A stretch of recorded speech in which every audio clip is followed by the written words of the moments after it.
The hunting grounds of Zareth Prime stretched across 300 kilometers of carefully curated wilderness, forests that had never known axes, mountains that pierced crimson skies, and valleys where morning mist clung like silk. For 12 generations, the Kithrai had brought their most prized game here, creatures from 1,000 worlds, each more dangerous than the last. But they had never hunted a human before. Jiggy stood at the edge of the containment field, her hands bound with photonic restraints that hummed against her wrists. She was unremarkable by Kithrai standards, barely 2 meters tall, lacking natural armor, no venomous fangs or retractable claws. Her brown skin bore scars from a dozen campaigns, and her dark eyes surveyed the arena with the cold calculation of a predator, not prey. Specimen 7749, designation human, droned the automated voice, retrieved from the wreckage of the merchant vessel Meridian's Hope. Classification, sentient bipedal mammal, threat assessment, minimal. Jiggy smiled at that, minimal, they had no idea. Across the viewing platforms, the Kithrai elite gathered in their finest ceremonial armor. The Kithrai were apex hunters from a world of eternal twilight, four-armed giants with chitinous exoskeletons and compound eyes that could track prey across kilometers.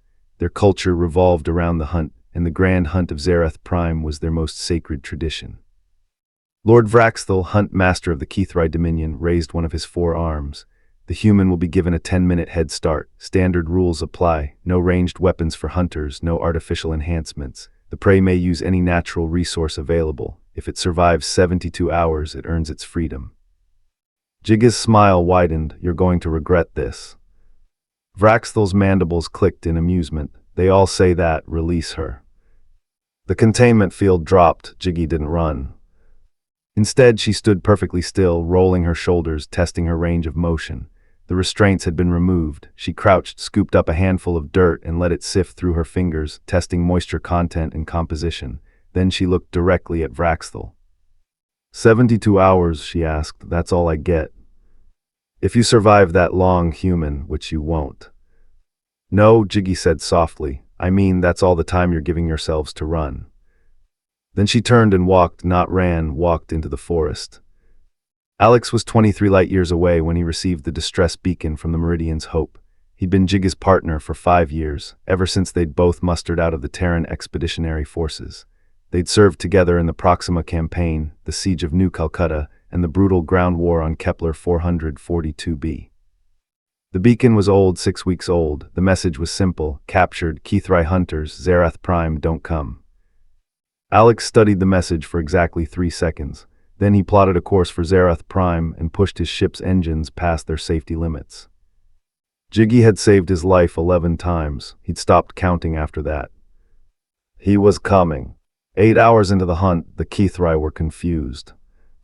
The human hadn't run. She'd walked deeper into the forest at a steady pace, leaving a trail that a juvenile could follow. She'd stopped to drink from streams. She'd even taken time to eat some berries, carefully testing each one before consumption.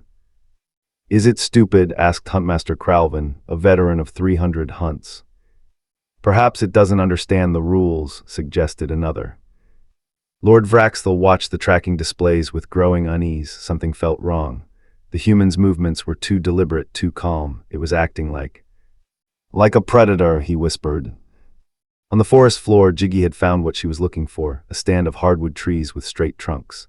She selected one approximately 3 centimeters in diameter and began working it back and forth until it cracked. Then she stripped it, sharpened one end against a rock, and fire-hardened it using a technique she'd learned from her grandmother, who'd learned it from her grandmother, stretching back 10,000 years of human survival.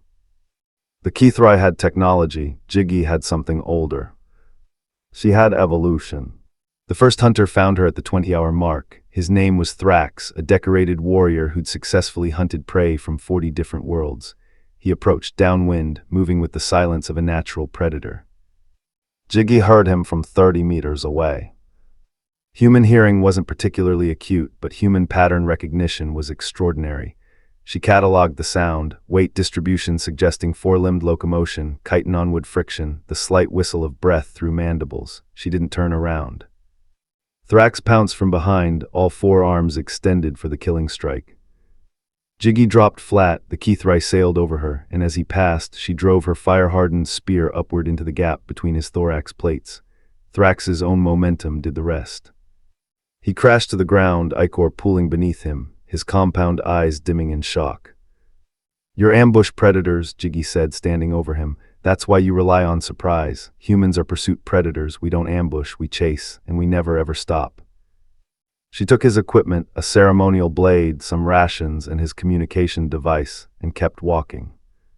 On the viewing platform, silence reigned. Alex arrived at Zerath Prime 48 hours into the hunt. He didn't request landing permission. He didn't hail traffic control.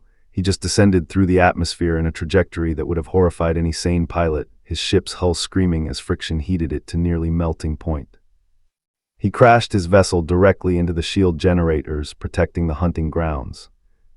Alarms shrieked across the compound, Keithry security forces mobilized, but Alex was already gone, moving through their corridors with the efficiency of a Terran Special Forces operative, because that's exactly what he'd been.